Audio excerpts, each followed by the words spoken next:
Je suis devenu RH après avoir été vendeur, donc commercial. Mais la plupart des très bons DRH que j'ai vus, qui ne sont absolument pas passés par des fonctions commerciales, ont ça en commun. Ils savent très bien convaincre. Être business partner, c'est se poser la question à chaque moment de pourquoi je fais les choses. On ne peut pas dire que les RH ne rapportent rien. Si les RH sont dans cette posture d'aider le business à mieux se faire. Si tu raisonnes pas comme ton DG, tu vas pas lui amener les arguments qui comptent pour lui. Google ne sait pas faire les choses à moitié. Et ça, moi, ça m'a vraiment bluffé. Petit bisou à mes ex-collègues, mais j'ai vraiment failli aller bosser chez Google. Ah ouais. Et en fait, on s'aperçoit avec Google que l'innovation vient principalement des externes. J'aurais pas du tout dit ça, mais ok. Le très bon DRH d'il y a 5 ans est peut-être plus celui qu'il faut aujourd'hui. Et c'est ok, en fait. C'est vraiment une question d'être la bonne personne au bon moment en fonction des enjeux du moment ou à venir.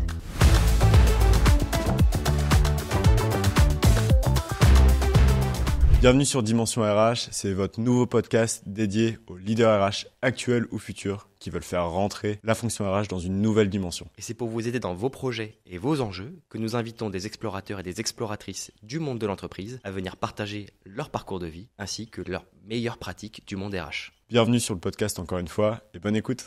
Ludovic, bienvenue pour la deuxième fois. On n'a jamais invité quelqu'un 2 fois aussi rapidement. Pour l'histoire, on réenregistre cet épisode parce qu'on s'est rendu compte que la qualité sonore n'était pas optimale la première fois. Du coup, on va faire encore mieux sur cette deuxième session. Donc Ludovic, nous, on t'a approché parce que tu as une approche assez singulière des RH où tu mixes le côté RH très fortement avec la finance. Et ça nous a beaucoup parlé. Et en fait, il s'avère même qu'il t'arrive de cumuler les 2 casquettes, DRH d'un côté, DAF de l'autre, lors de certaines de tes interventions. Alors, ton parcours brièvement, et je te laisserai te présenter après, mais 28 ans d'expérience, plus de 28 ans d'expérience en France et à l'international, dont 20 dans les RH, à des postes assez stratégiques, 15 ans dans le conseil, et surtout un gros parcours d'entrepreneur. Tu as monté 5 business jusqu'à présent, et tu as réussi à en vendre 2. J'ai découvert ça, tu as réussi à en vendre 2, je ne savais pas. Ok, bravo. Merci. Bravo. Alors, au menu du jour, avec toi, on aimerait couvrir plusieurs choses. Bien sûr, la partie, déjà ton histoire. Je sais qu'aussi que tu as travaillé avec Google il y a quasiment 15 ans. Ça remonte. Déjà 15 ans, ouais. Google qui fait figure quand même d'exemple souvent cité sur la politique RH, en termes d'exemplarité. À voir ensemble ce que tu avais fait à l'époque. Bien sûr, la partie RH et finance.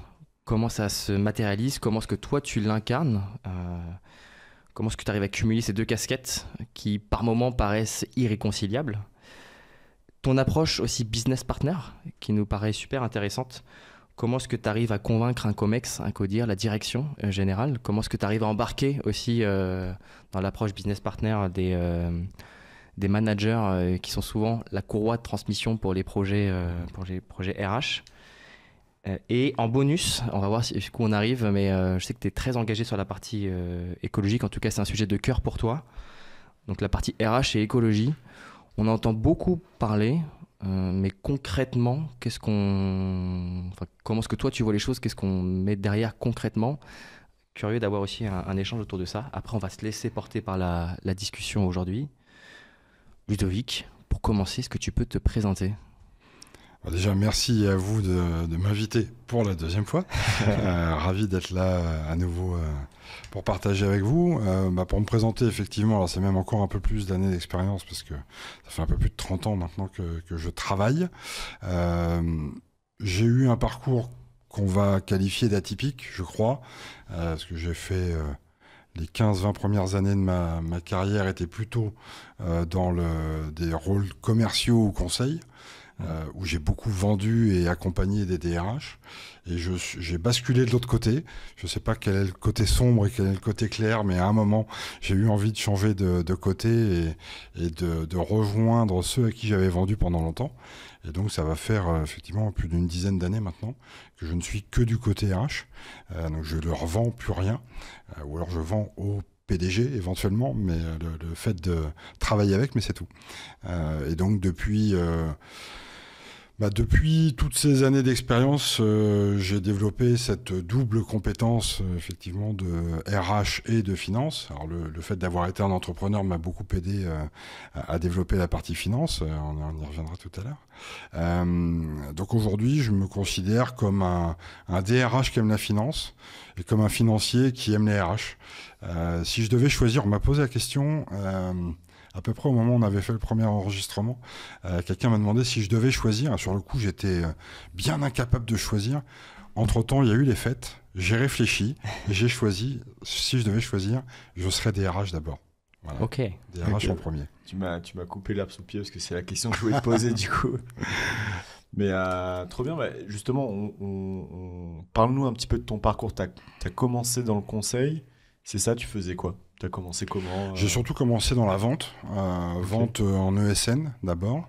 Et dans une ESN qui s'appelle toujours, je crois qu'il existe toujours, Euryware, qui était une des deux filiales ESN de Cogema. Alors Cogema Orano aujourd'hui. Et j'ai commencé comme webmaster chez eux. Et ensuite, je suis devenu ingénieur commercial. Okay. Et ça remonte à 99-2000. Okay. Voilà, c'est un petit peu ancien. Webmaster 97-99. Et avant ça, parce que j'avais bossé avant de reprendre mes études, j'avais commencé dans la grande distribution chez Leader Price, à l'époque où c'était un petit peu une espèce de start-up de la grande distribution, et où j'ai eu une très très grosse croissance en peu de temps dans cette boîte-là, où j'ai découvert le management, j'ai découvert le recrutement, j'ai découvert comment virer des gens à peu près intelligemment sans que ce soit un problème. Enfin, je me suis frité à beaucoup de sujets du management très tôt, parce que j'ai démarré chez Leader Price à 18 ans, et j'en suis parti à peine plus de 20 ans. Donc c'est allé très très tôt. Okay. Et donc depuis ça, effectivement, j'ai commercial et créateur d'entreprise, puisque en étant encore salarié de Euryware et avec la bénédiction du PDG de Euryware, avec des copains, on avait créé notre première boîte qui était une ESN dédiée à Linux. En 99, Linux, c'était un truc qui était bon pour les geeks dans leur garage, et nous, on était persuadés que ça allait faire un carton. Ça a fait un carton, et le PDG de Euryware de l'époque, Philippe Loeb, me disait non mais ça marchera jamais, et ça me faisait un petit peu penser à la Renault Espace que Matra avait présenté à beaucoup de constructeurs, et tous disaient ça ne fonctionnera jamais, et on connaît tous le succès de la Renault Espace depuis que tout le monde a copié. Linux c'était pareil, et je pense qu'on a eu la Vista au bon moment, on a eu le nez creux, et on a développé une boîte qui a plutôt bien fonctionné. Voilà. Okay. Et j'ai continué sur cette voie-là. En fait, j'ai créé une deuxième boîte dans la foulée, on a vendu, l'autre je l'ai arrêtée. Je suis redevenu salarié, et ça c'est un petit peu l'histoire de ma vie. En fait, j'ai alterné des créations de boîtes ou créations de postes dans des entreprises plus importantes. Voilà, c'est peut-être la meilleure façon de résumer ma carrière. Il y avait même ce côté commercial en plus du DAF et RH. Et du coup, c'est quand la première fois où tu as commencé à toucher au monde des RH? Parce que tu vendais Linux, tu le vendais pas à des DRH, j'imagine. Non, Linux, on le vendait à des DSI, effectivement. Ouais. En fait, la première fois que j'ai touché du doigt les RH, c'était juste avant d'être commercial, durant mon alternance chez Euryware, où j'avais créé l'intranet d'Euryware. Et pour créer l'intranet, j'ai énormément travaillé avec le service RH de l'entreprise pour arriver à comprendre, comme vous le connaissez et certainement beaucoup de nos auditeurs, le monde des ESN. On a des consultants qui, pour certains, peuvent être en régie pendant des années. C'est pas super légal, mais bref, c'est comme ça chez un client. Et ils finissent par avoir un petit peu plus le goût du client chez qui ils sont. Ils perdent la connexion avec l'entreprise, qui est quand même celle qui porte leur contrat de travail et leur verse leur salaire. Donc on avait cette idée d'utiliser les moyens digitaux de l'époque. C'était pas aussi développé que ce qu'on a aujourd'hui, mais l'intention était là, d'utiliser les moyens digitaux pour les reconnecter avec l'entreprise et leur partager des infos, de même que développer le knowledge management. Donc ça a été ma première... Avant les réseaux sociaux d'entreprise, c'était l'intranet, quoi. C'est ça, exactement. Ok, Et super. puis après, avec la deuxième boîte que j'ai créée, donc qui était assez vite, parce que j'ai créé en 2000, ma deuxième boîte. Là, très vite, en fait, c'était un cabinet de conseil en CRM, donc gestion, en français GRC, gestion de la relation client. On faisait de l'assistance à maîtrise d'ouvrage pour accompagner des grandes entreprises à savoir quels outils elles voulaient mettre en place pour gérer la relation commerciale. Et je me rends compte d'une chose, c'est qu'on est très très fort pour acquérir et développer la relation avec ses clients. Et je me dis à ce moment-là, ça serait pas mal si on faisait la même chose avec ses collaborateurs. Comment on fait pour attirer et retenir? Depuis, on a mis un nom là-dessus, ça s'appelle la symétrie des attentions. Bon, une de mes qualités, peut-être autant que mes défauts, et peut-être d'avoir raison un peu tôt parfois. J'ai pas eu beaucoup de clients qui étaient fans de cette idée-là. Juste un, qui était Sagem. Sagem avec qui on était en mission sur la partie CRM. Et j'en parle comme ça au directeur commercial, qui s'appelait pas directeur digital à l'époque, qui me dit « Ah ben oui, l'idée est vachement bonne, on pourrait tester ». Et on a fait un test avec Sagem de regarder comment transposer, donc on était en pur conseil, comment transposer à la partie qu'on appelle aujourd'hui Talent Acquisition, Talent Development, les mêmes principes que ce qu'on faisait avec les clients. Et on a fait un POC, voilà, qui a pas fait des merveilles, un peu, je veux dire aussi, mais il faut l'accepter quand on lance des POC, il faut pas s'attendre à exactement. Et je trouvais que c'était, il faut accepter le fait qu'on est en train d'innover, on est en train de tester quelque chose. Voilà, et c'était très audacieux de Sagem de se lancer là-dessus en 2001. Ok. C'est ancien. Trop bien. Et du coup, c'est dans ton expérience de conseil que tu as commencé à travailler avec la fonction RH de Google, il me semble. Oui, alors quelques années après. Ouais.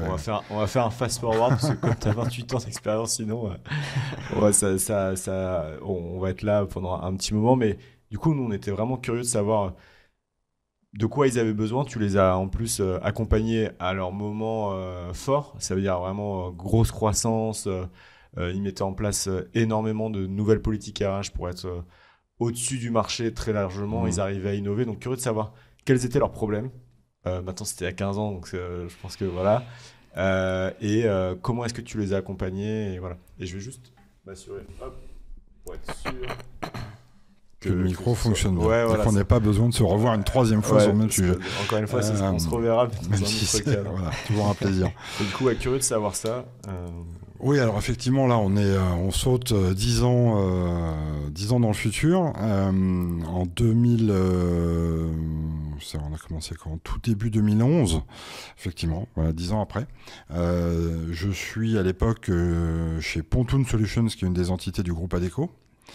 Et avec mes petits camarades européens et américains, on arrive à convaincre Google de nous faire confiance pour gérer l'ensemble de leur personnel externe. Donc aussi bien les consultants que l'intérim, par exemple. Les seuls volets qu'on couvre pas au début, juste pour le scope, c'est tout ce qui va être avocat, par exemple, ce type de prestation. Okay. À chaque fois qu'il y a une personne, une mission, grosso modo, c'est nous qui gérions.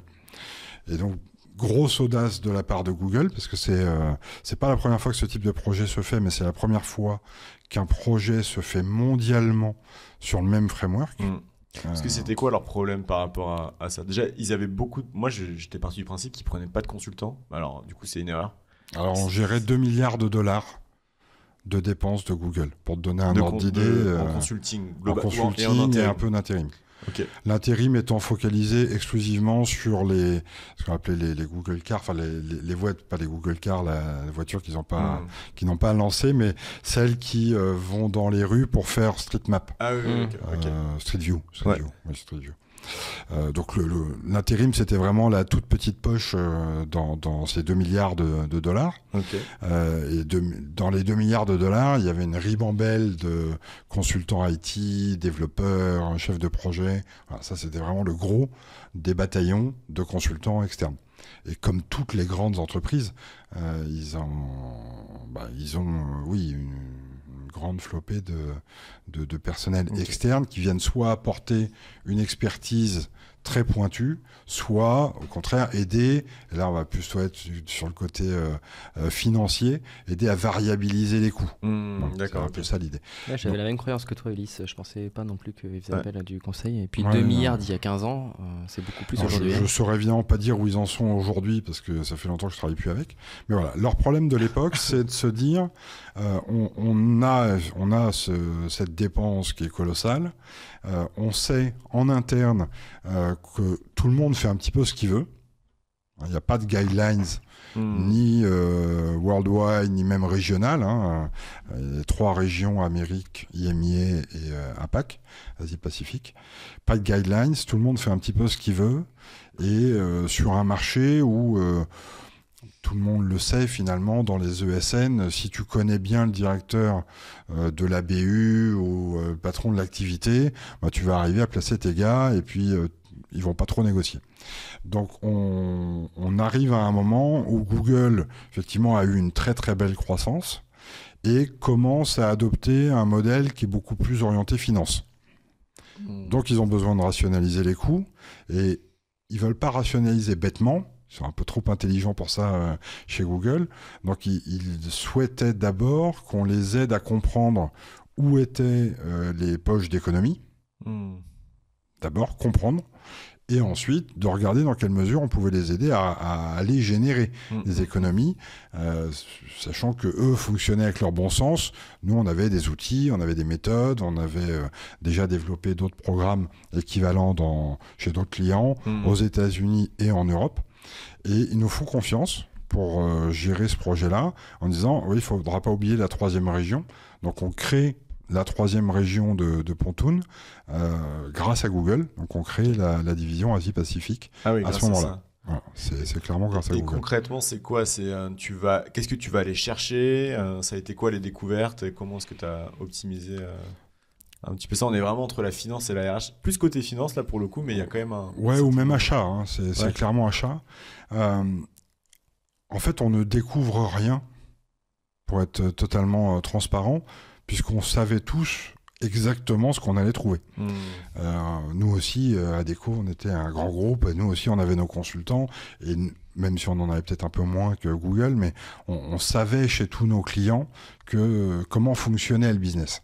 Donc notre objectif a plutôt été de définir le bon framework pour expliquer aux managers, aux directeurs, dans quel cas ils risquaient de se faire challenger et dans quel cas on allait les laisser tranquilles.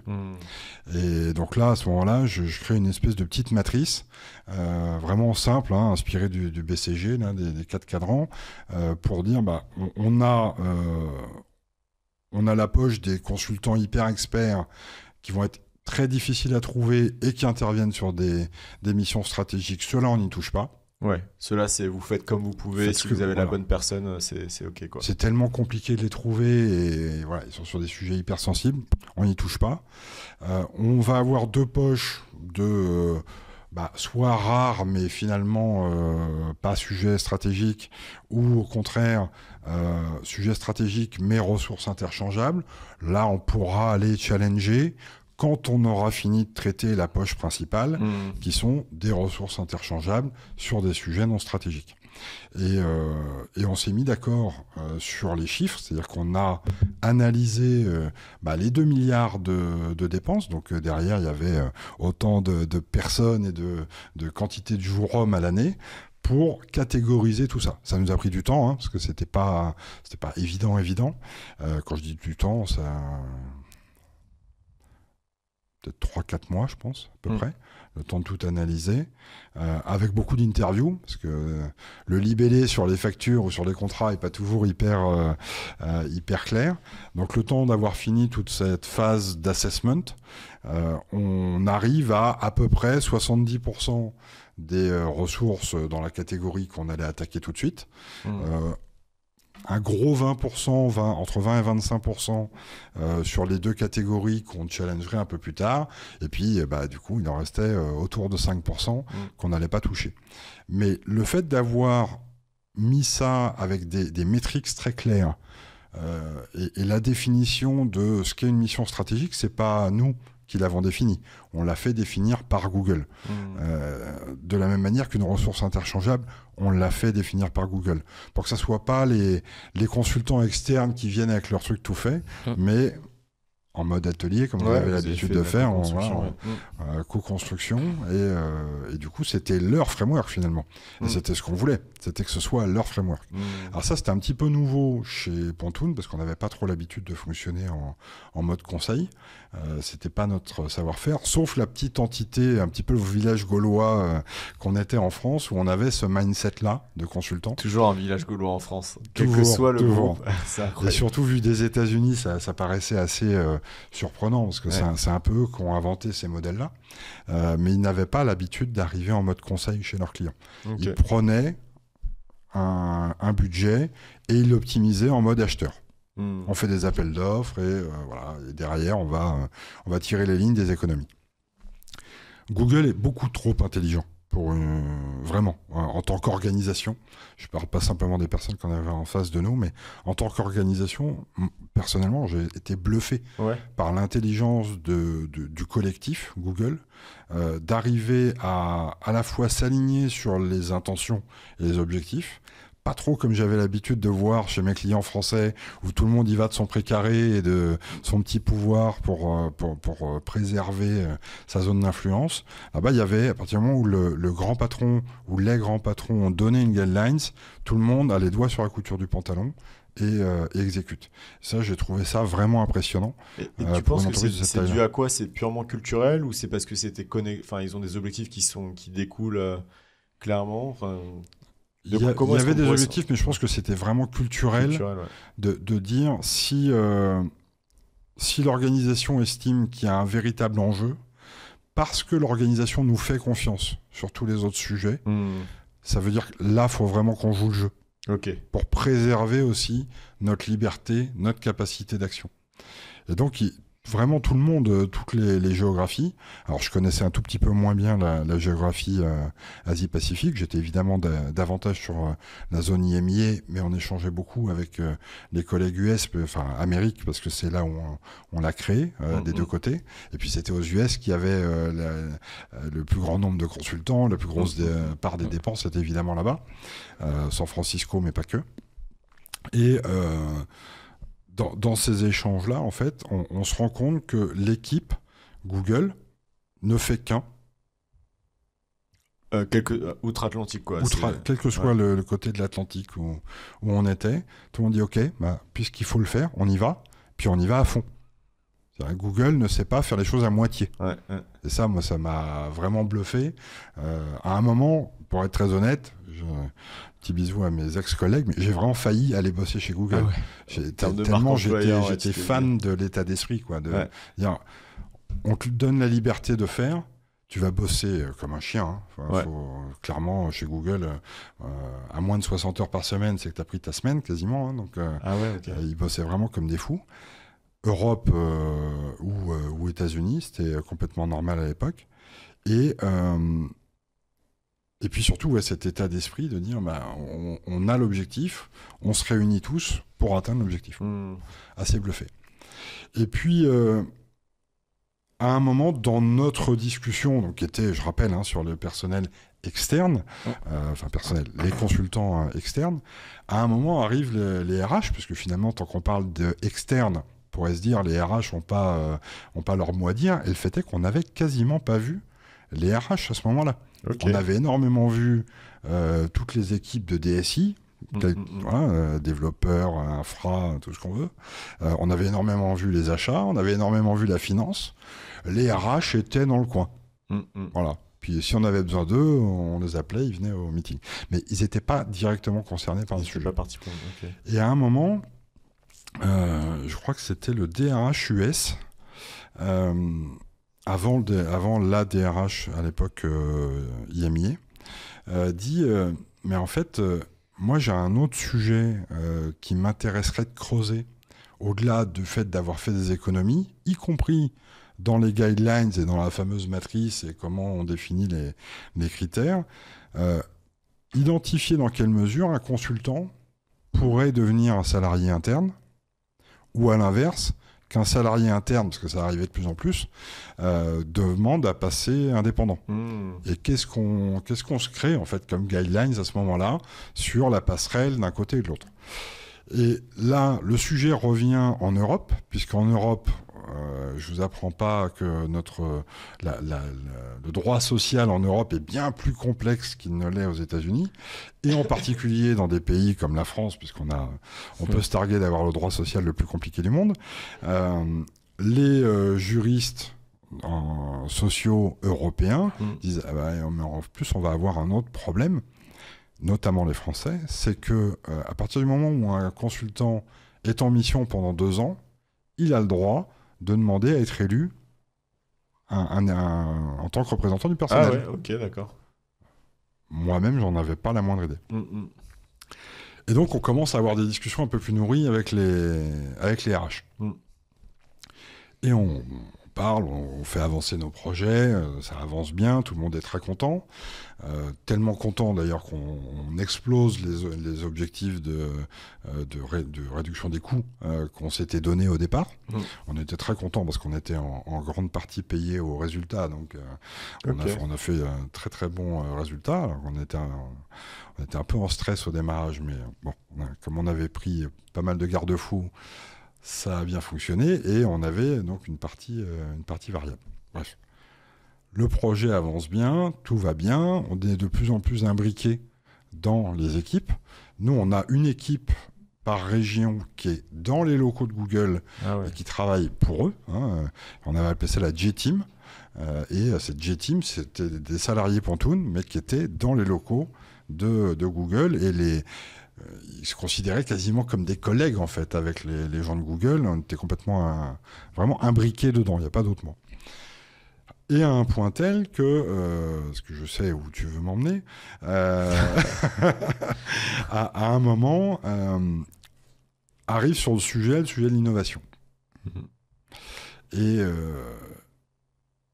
nous, en fait, pour le coup, c'était un petit peu arrivé de notre fête, enfin de nos discussions. On était tous admiratifs de Google. Cette start-up née, le mythe de la start-up qui est née dans un garage et qui a révolutionné le monde. Et en fait, on commence à voir qu'ils rachètent beaucoup de boîtes, mais en interne, ils innovent de moins en moins. Et on finit par aborder ce sujet-là. Ouais, toujours en 2011. Là. On est toujours en 2011. Là, on est même... fin 2011. Fin 2011, on commence à avoir nos premiers résultats. Donc, comme on fonctionnait en quarter, en quarter, pas nous en interne, mais au niveau de nos OKR collectifs, avec l'équipe Google, on avait déjà 2 trimestres complets de run. Okay. Et donc, on aborde ce sujet-là, de l'innovation, et là, on nous dit, on sait bien qu'on est moins innovant, mais comment vous voulez faire ? En fait, c'est simple. Regardez où se situe l'innovation aujourd'hui. Qui a porté des sujets d'innovation. Donc pareil, on recreuse, fait un petit assessment, ça va beaucoup plus vite parce que maintenant on est dans la boutique. Et en fait, on s'aperçoit avec Google que l'innovation vient principalement des externes. Et plus des internes. J'aurais pas du tout dit ça, mais ok. Il y a plein de chefs de projet. Alors quand on sait qu'aux États-Unis, 50% des cols blancs sont indépendants, forcément, il y en a beaucoup chez Google. Google n'échappe pas à la règle. Mais d'où vient l'innovation ? Elle vient des externes. Et là, au lieu de se dire, ce qu'aurait pu être le cas, c'est pas grave, ça fonctionne. On continue comme ça. Les RH se disent, non, en fait, ce serait quand même bien qu'on réinternalise l'innovation, parce que un consultant, par définition, il peut s'en aller du jour au lendemain. Alors oui, bien sûr, un salarié peut aussi s'en aller du jour au lendemain, mais c'est encore plus palpable et plus prégnant avec un externe. Même si en pratique, ils étaient très contents de bosser pour Google. C'est une super carte de visite. Le cadre où tu te situes chez Google, tu bossais toujours dans des conditions géniales.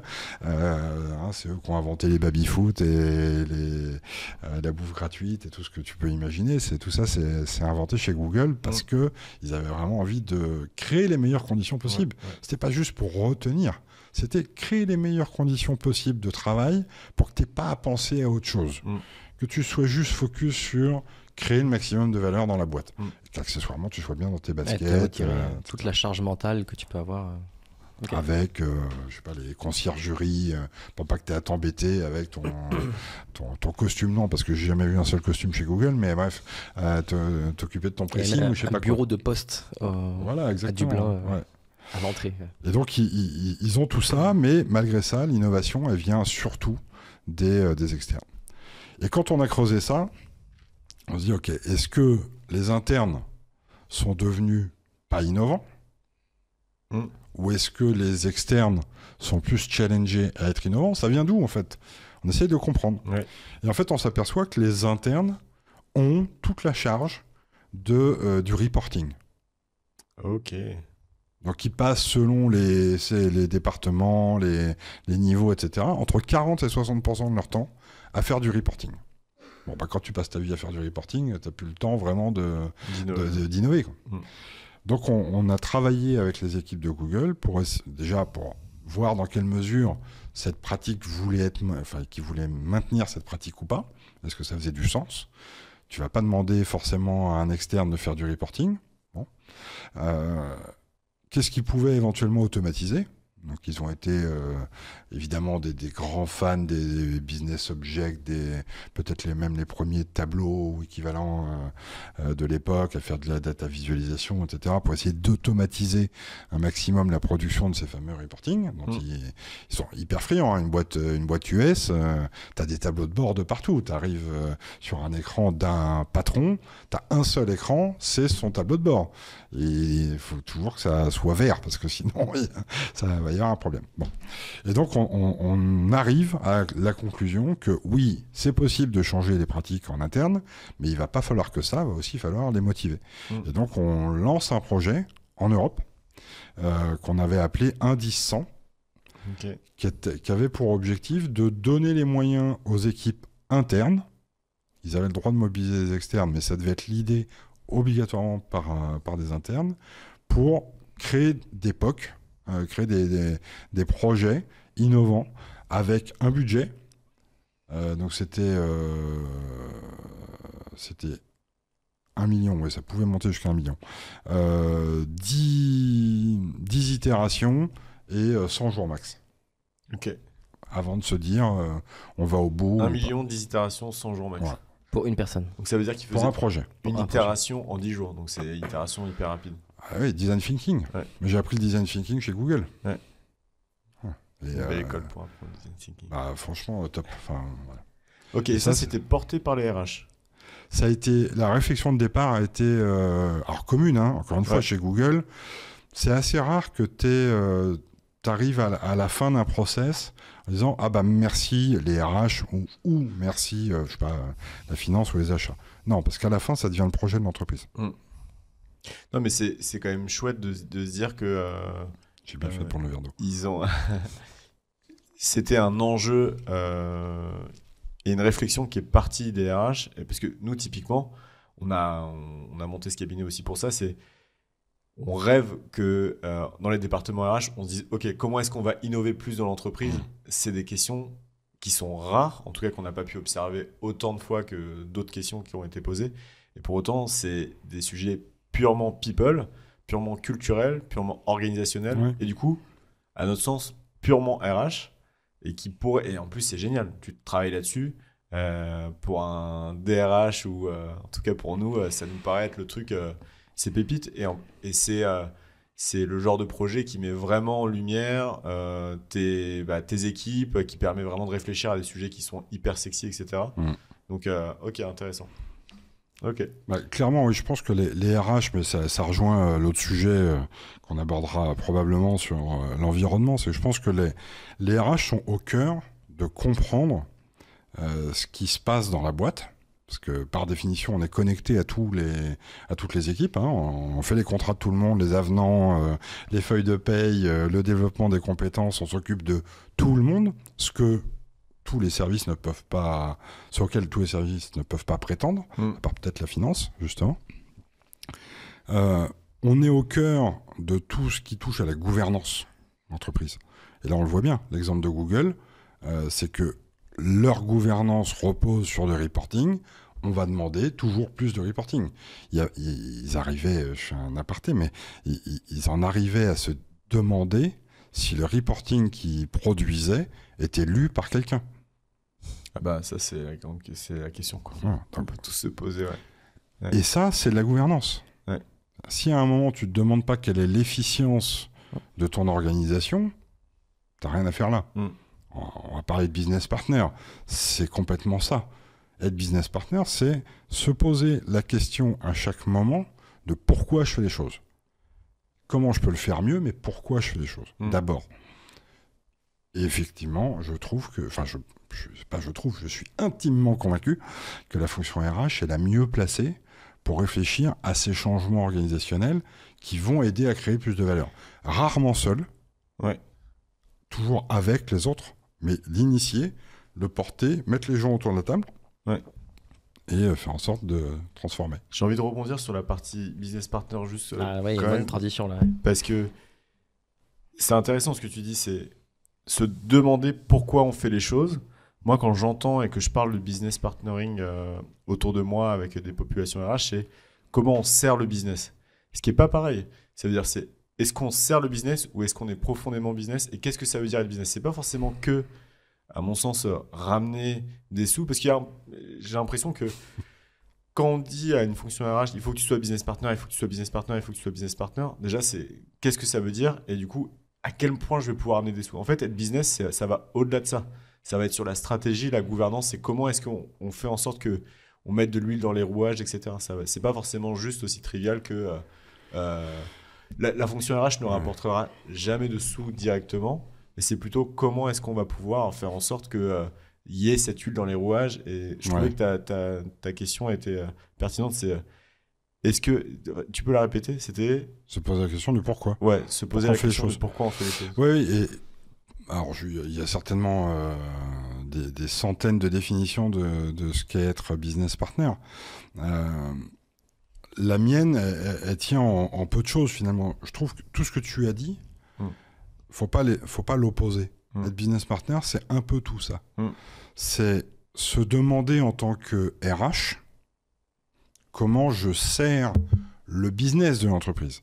Mais le business de l'entreprise, il va toucher aux finances, il va toucher à la logistique, il va toucher à quel que soit le sujet, finalement, quel que soit le département dont on parle, c'est se demander comment je peux aider ce département et donc toute l'entreprise, et avec toujours le focus de toute l'entreprise, parce que parfois il faut désiloter, on en a besoin,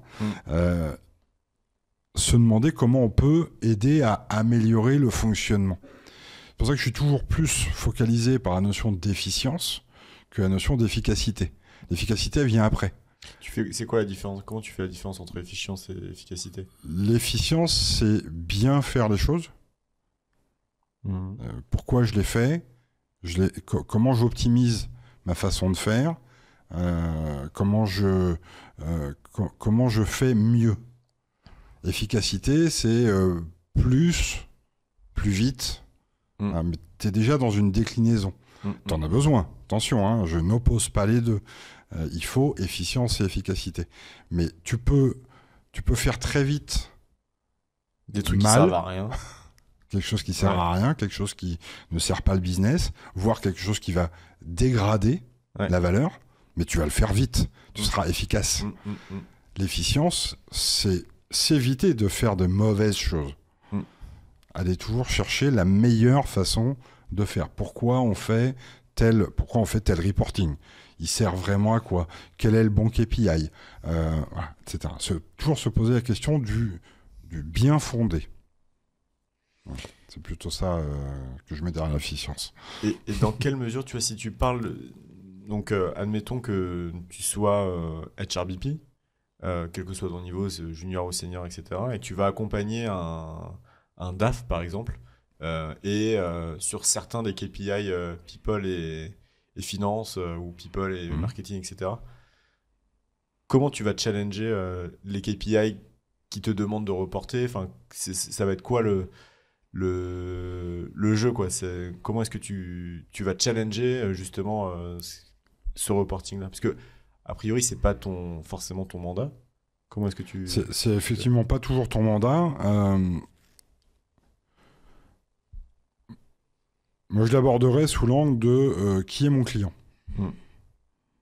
Donc, on est partenaire, on est dans la même boîte.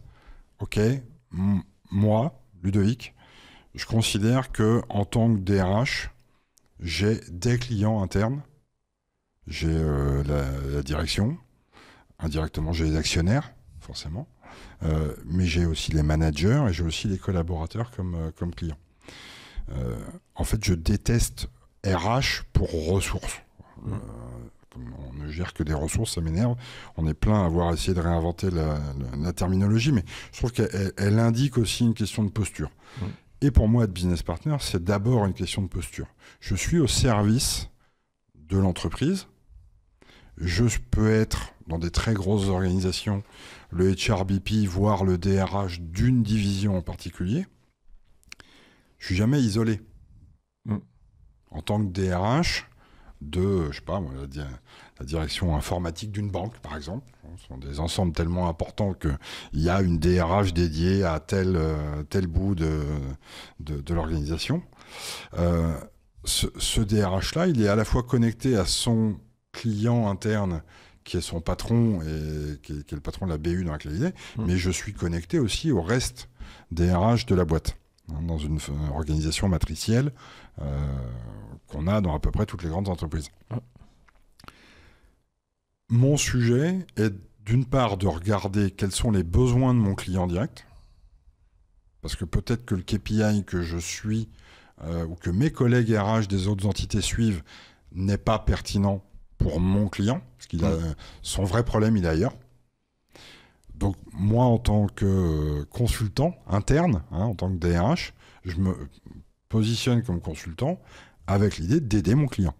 Et pour bien aider mon client, mon premier sujet, c'est de bien comprendre son activité, comprendre ses problèmes. Si je comprends bien ses problèmes, je suis capable de lui apporter une solution. Ça, c'est la première chose.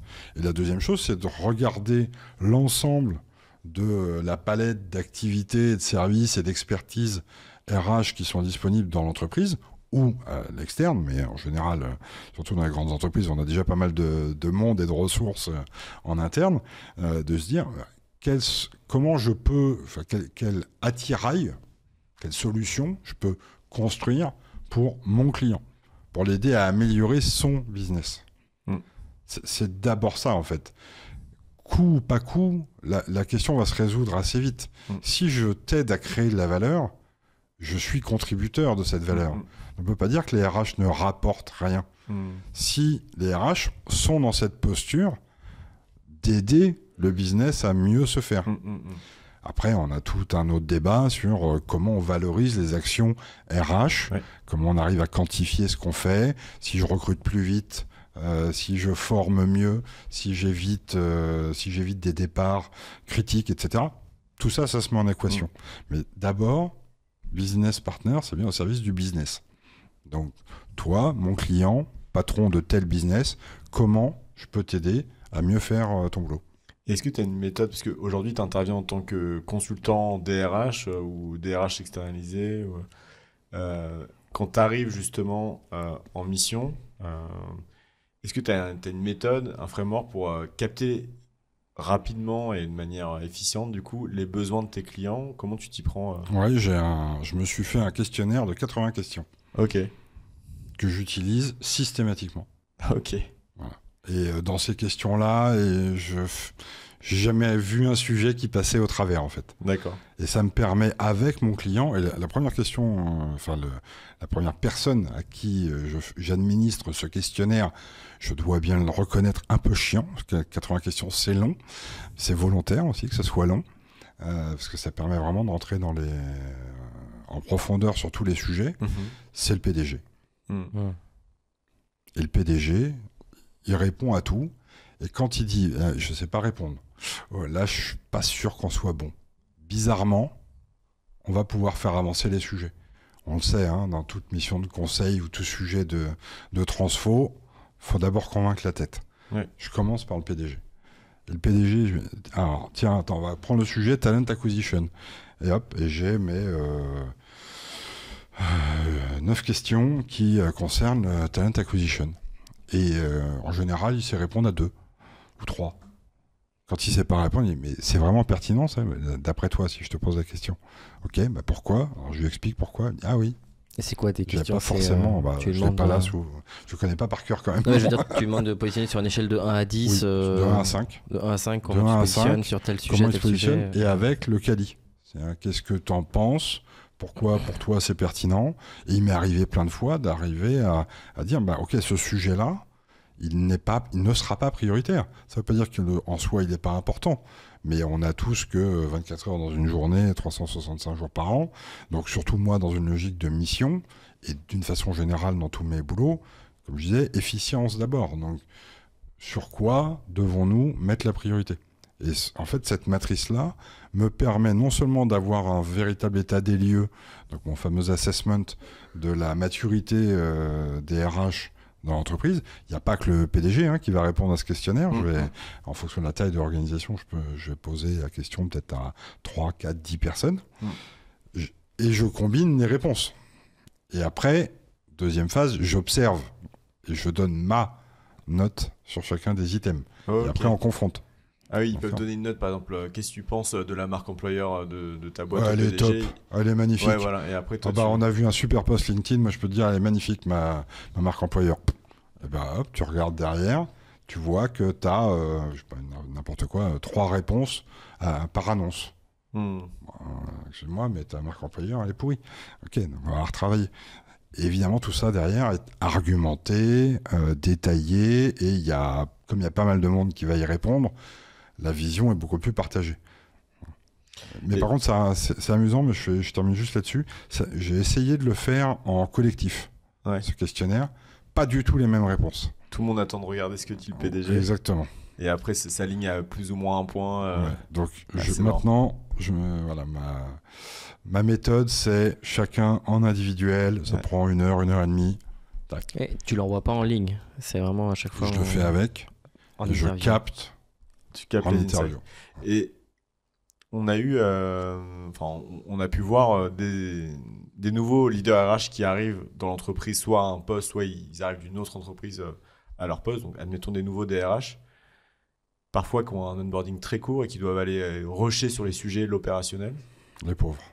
Comment est-ce que, si par exemple, tu es dans ce cas de figure-là, on te dit, bah écoute, Ludovic, en fait, il faut gérer telle et telle chose, tu fais quoi? Tu t'adaptes et tu dis, ok, bah je vais gérer les urgences, ou tu dis, top, moi je commence pas tant que j'ai pas fait un état des lieux. Enfin, comment est-ce que tu t'y prends pour bien réussir ton début de mission et dont les DRH pourraient s'inspirer quand ils commencent à un nouveau poste? J'ai envie de dire qu'un poste de DRH, c'est un poste qui est tellement critique. Tu peux pas faire débarquer un DRH sans lui laisser le temps de s'immerger. Par contre, on ne devient pas DRH par hasard. On est DRH parce qu'on est expérimenté. Donc, on est aussi capable de faire 2 choses en même temps, au moins. Donc, si je devais avoir une seule réponse à ta question, j'en aurais certainement des dizaines, mais en tout cas, si je devais rationaliser ça à une seule, c'est oui, j'identifie tout de suite, grâce à mon fameux questionnaire et puis des discussions que j'ai eues avant d'accepter une mission ou un poste, avec le PDG ou la personne que je remplace, ou peu importe, je sais tout de suite quels sont les 2-3 sujets ultra prioritaires. Ouais. Et ça va pas m'occuper 5 jours dans la semaine. Donc je vais y consacrer le temps qu'il faut, mais à côté, je fais ça. Parce que ça, c'est ce qui va aussi me permettre de créer ma feuille de route. Parce que mon patron, mon client, m'attend sur ma feuille de route. Ouais. Il attend de moi que je sois capable de lui dire où on va aller, quelle sera la stratégie peut-être à 3 ans ou à 5 ans, qu'est-ce que je dois délivrer à la fin de la première année, comment je vais décomposer ça tous les trimestres, et sur quoi je vais mettre les priorités. Et moi, j'en ai besoin pour savoir à quoi je consacre mon temps, parce que je peux arriver tous les matins et devenir le meilleur copain de la machine à café, mais c'est pas ça qui crée la valeur. Donc j'ai besoin de prioriser mon activité. Par rapport à ce que tu dis, je suis curieux. Ça serait quoi les 3 à 5 compétences qu'un jeune leader RH doit développer pour incarner cette posture business partner que tu décris depuis tout à l'heure?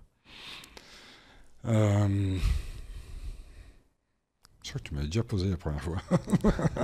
Je trouve que c'est une bonne question. Je suis plus flex, je t'ai dit 3 à 5 là. Dans la fois, c'était 3 à 5. D'abord, il faut une pensée globale. Ça veut c'est dire indispensable, ça veut c'est dire quoi, ça de s'obliger à prendre de la hauteur pour regarder l'ensemble des sujets, pas que son précaré de je suis HRBP de telle division, mais de s'ouvrir aux clients internes, s'ouvrir aux autres métiers, s'ouvrir à ce qui se fait ailleurs dans l'organisation sur le plan RH. Juste pour creuser ce point, comment tu t'organises en tant que jeune leader RH pour t'assurer que tu progresses là-dessus, que tu apprends tous les jours, toutes les semaines, tous les mois.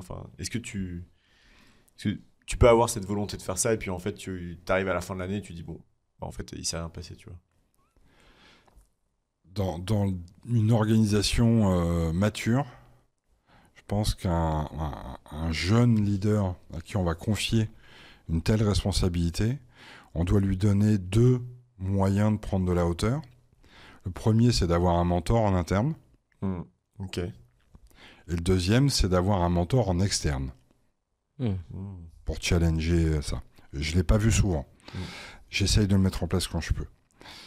Un mentor en interne, c'est quelqu'un qui, par essence, n'est pas dans la même ligne business. Donc un buddy, si tu veux, un welcome buddy, quelqu'un qui va t'accompagner. Alors pas que dans le welcome, c'est vraiment dans l'onboarding, ça doit être tes 6 premiers mois, voire ta première année complète. Quelqu'un qui t'aide, qui est au COMEX, ou au CODIR, selon l'organisation, et qui t'aide à prendre toujours du recul et à te challenger. Quelqu'un qui a forcément un intérêt, puisque par définition, il est un peu un de tes clients aussi, mais qui a suffisamment de maturité, de recul sur l'organisation pour aussi t'éclairer, t'ouvrir des portes, parfois, en interne, ça fait du bien, voilà, en interne. Et puis quelqu'un en externe pour challenger tes idées, ça peut être un coach, ça peut être un mentor, mais quelqu'un qui vient te sortir du business, te sortir de ton quotidien, qui n'est pas dedans, qui ne connaît pas l'entreprise, et qui est là juste pour t'aider à toujours rectifier le tir sur ta posture, sur ta façon d'aborder des enjeux, sur peut-être l'innovation que tu as envie d'amener ou que tu n'as pas assez amené, que tu te fouettes un petit peu. Enfin, voilà, ces sujets-là. Okay. C'est bien, je trouve que c'est 2 pieds, ou 2 points d'appui pour prendre du recul. Ça fait grandir plus vite. Je n'ai pas perdu de vue la question de Nico. De toute façon, je te surveille. Je suis là, je suis en mirador, j'attends. Donc, prise de recul. La deuxième pour tout leader RH, notamment, ça va être d'avoir une vraie conviction sur les objectifs. KPIs, OKR, comment je les construis, lesquels font du sens, bien entendu. En gros, comment je saurai que mon année sera une réussite? Qu'est-ce que je dois créer comme valeur? Et la troisième, forcément, moi, elle ne va pas vous surprendre, c'est toujours raisonner aussi en financier. Comment j'optimise mon budget? Ce qui ne veut pas dire dépenser moins. Dépenser mieux, voire devenir, et ce sera une 4e compétence, c'est développer sa capacité de vente en interne. Pour avoir plus de budget, oui. Ça, on va en parler, je pense. Ouais, je suis devenu RH après avoir été vendeur, donc commercial. Donc je suis peut-être un petit peu aidé là-dessus, mais la plupart des très bons DRH que j'ai vus, qui sont absolument pas passés par des fonctions commerciales, ont ça en commun. Ils savent très bien convaincre. Et notamment, le salaud que j'adore, qui est ma 2e part de schizophrénie, c'est le DAF. Parce que le DAF, par définition, il n'est pas là pour donner ou pas donner. Il est là pour donner si c'est justifié. Donc, si c'est une porte qu'on va ouvrir juste après. Ah, mais je reboucle. Mais donc, cette 4e-là, c'est cette capacité à vendre ce qu'on a, la valeur que l'on veut générer et de raisonner en ROI. En fait. Oui. Pour moi, l'enjeu n'est pas ce sur quoi on vient se faire challenger en permanence, c'est le montant du budget. J'ai envie de dire dans l'absolu, le montant du budget, je m'en fous. Si le budget, c'est le I qui va me permettre de générer le ROI, le retour sur investissement, peu importe le I. C'est le R qui m'intéresse. Alors, c'est très facile de générer 1 si je t'ai donné 0,1. Ah, waouh, j'ai fait x10 en ROI, c'est extraordinaire. Oui, mais si tu m'avais donné 1 au lieu de me donner 0,1, peut-être que je serais à 10 et pas juste à 1. C'est un peu la philosophie de Google, hein, c'est toujours x10. Enfin, c'était. C'est plus le cas maintenant, ils sont trop gros. Mais avant, c'était toujours x10. Pas juste la petite innovation incrémentale, les quelques pourcents de plus. Ça, c'est une question de mindset. Ça fait 4, parce que j'en ai une 5e. C'est très bien 4, après si on a plein de 5e. Ouais. Si jamais j'en ai une 5e qui vient, on a le temps. Non, mais je pense que c'est une bonne transition pour la partie finance et RH, pour creuser un peu comment est-ce qu'on est plus avoir ce mindset finance en RH, qu'est-ce que ça a pu t'apporter. Donc allons-y, je pense. Plongeons dedans, en plus on adore ça. D'après toi, du coup, Ludovic, comment est-ce que la finance vient nourrir la RH et inversement? La finance vient... Basiquement, elle vient t'apporter du budget. Bon, ça c'est assez facile, c'est peut-être la meilleure façon de nourrir. Et encore, je pense qu'elle vient nourrir aussi parce qu'elle challenge. Si je rêve d'un budget de 1000 et que le DAF me dit, tu sais quoi, on a revu les budgets, t'auras que 700. Moi, je prends ça comme une opportunité. Est-ce que je peux délivrer la valeur que j'espérais délivrer avec 1000 avec 700? Alors oui, ok, on va m'expliquer que oui, mais toujours plus avec moins, il y a un moment, on peut plus. Ok, je suis d'accord. Mais ça, justement, ça va pas me challenger que à dire je ferai la même chose que si j'avais 1000, c'est aussi me challenger sur comment je vais convaincre de me maintenir 1000. Donc me challenger dans mon storytelling, me challenger dans ma façon de construire l'argumentaire du ROI que je vais générer. Et je vais déplacer mon sujet. Mon sujet ne sera plus sur 700 ou 1000. C'est sûr. Tu veux combien avec ce que tu me donnes? Tu veux... Ok. Donc moi je veux 1000, je t'assure que je veux 1000 et du coup, je vais te prouver que ça va apporter 10 000. Ça va apporter tout ce que je prévois. Voilà, okay. 10 000 ou 2 000, peu importe. Souvent sur des projets, quand tu es à x2, c'est déjà top. Ça, ce que tu touches du doigt, c'est un sujet complexe à valoriser parce que c'est souvent abstrait, toute la partie RH. C'est fou. De valoriser l'impact, le retour sur investissement. Comment est-ce que toi, tu t'y prends pour concrètement, donc tu touchais du doigt certains sujets tout à l'heure en disant le coût à ne pas faire ou des choses comme ça? C'est tout ça. C'est de se demander, pour chacun des sujets, comment je peux quantifier l'impact de mon action.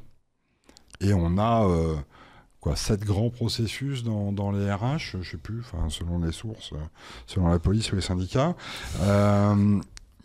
Peu importe, si je prends le sujet du talent acquisition, j'ai plein de façons de mesurer l'impact du recrutement. Le premier que je dois utiliser, c'est si je ne recrute pas, ou si je mets trop de temps à recruter.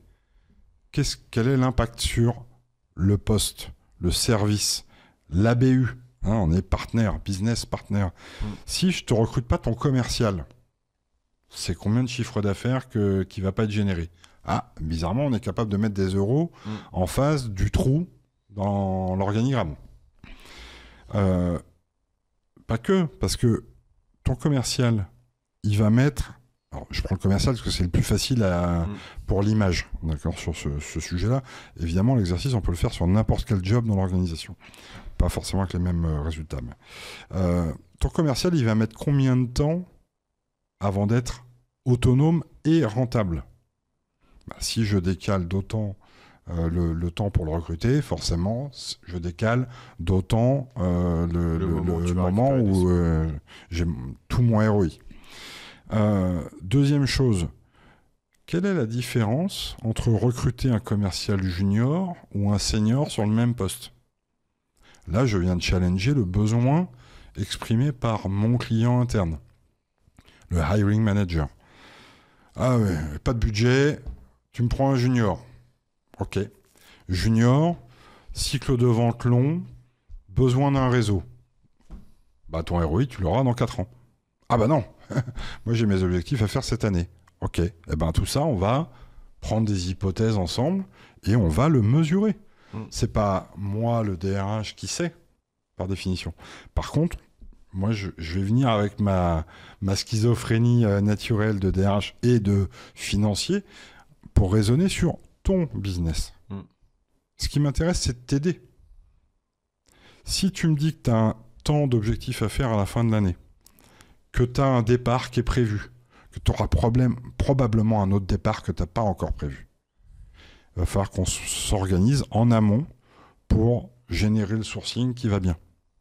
Là, on va raisonner, je pense la graine Strategic Workforce Planning. Comment j'anticipe l'évolution des effectifs dans l'entreprise. C'est pas juste un tenter, ah bah Michel s'est barré. Bah ouais, mais moi Michel, en fait, dans mon Strategic Workforce Planning, je savais pas que c'était Michel. Mais je sais que tu as un turnover de 5%, par exemple, dans ton équipe. Bah, je sais que potentiellement, c'est Michel ou Raoul ou Abdallah qui va s'en aller. Mais je sais qu'il y en a un qui va s'en aller. Parce que statistiquement, il va s'en aller. Donc, moi, j'anticipe ça pour alimenter mon pipe de candidats, pour être prêt à dégainer au moment où tu me dis ah, « ça y est, Michel est parti ». On appuie sur le bouton et on rappelle des candidats qu'on a déjà vus.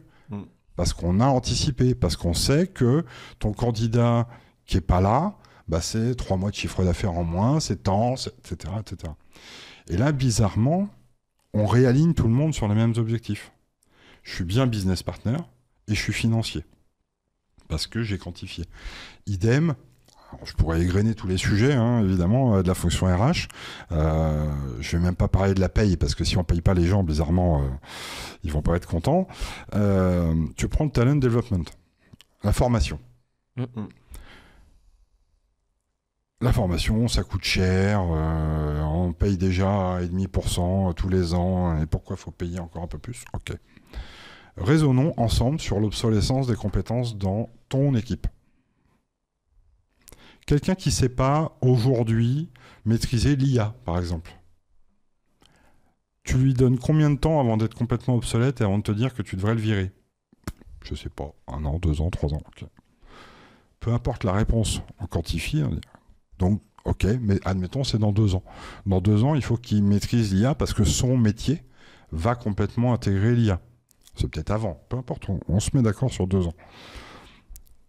Qu'est-ce que je dois mettre en place en termes d'accompagnement? Moi, arrivant avec mon arsenal RH, de formation, de MOOC, de peu importe le quoi, j'ai combien de temps pour le former? Et après, j'optimise les budgets, je m'assure de ne pas dépenser plus que nécessaire, etc.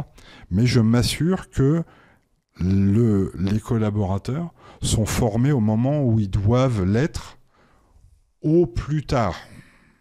Au plus tard. Ouais, si je peux faire plus tôt, tant mieux. Tu as une approche très proactive. Et toujours. Plutôt que réactive. Bah, ça arrive d'être réactif. Hein. Bien sûr. On n'est pas... Mais dans tout ce que tu décris, c'est comment est-ce que je suis le plus proactif possible pour anticiper. C'est comme ça que tu génères le plus de valeur. Je pense. Ok. Business partner. Un business partner, pour moi, c'est vraiment comme le bon consultant. C'est pas le consultant qui vient pour faire le boulot d'un permanent et juste on voulait un externe et puis voilà. Non, c'est quelqu'un qui a à cœur de délivrer le maximum de valeur pour son client. Bah, tu fais ça, ta meilleure clé d'entrée, c'est d'avoir toujours un coup d'avance sur le besoin de ton client. Et pour être encore plus concret, est-ce que tu pourrais illustrer avec un exemple que tu as mené récemment, sans forcément le citer, hein, mais chiffré, et ok, concrètement, combien est-ce que tu as apporté en termes de ROI? Moi, je suis curieux de voir l'ordre de grandeur, en fait. Est-ce qu'on parle d'un ROI de 100, d'1 million? C'est très variable d'une entreprise à l'autre. Hein. Mais en fait, je me suis jamais posé la question comme ça. C'est marrant. Je vais y réfléchir pour la 3e fois, on fera le podcast. Non, si j'essaye de le traduire autrement. J'ai alors 2 exemples. Là, tout de suite, comme ça. Un premier, sur une mission assez récente, j'avais la double casquette, RH et finance, dans une boîte, une belle boîte, enfin, ils font des super produits, des gens super. Quelle taille de boîte? 200 collaborateurs, okay. À peu près. Plusieurs BU en France et à l'étranger. Et en fait, j'avais pas de vie. Je commençais à 5h du matin, je finissais à aller au plus tôt 20h, parfois plus tard. Et je me suis dit, c'est pas possible, je pense que je suis quand même pas trop con.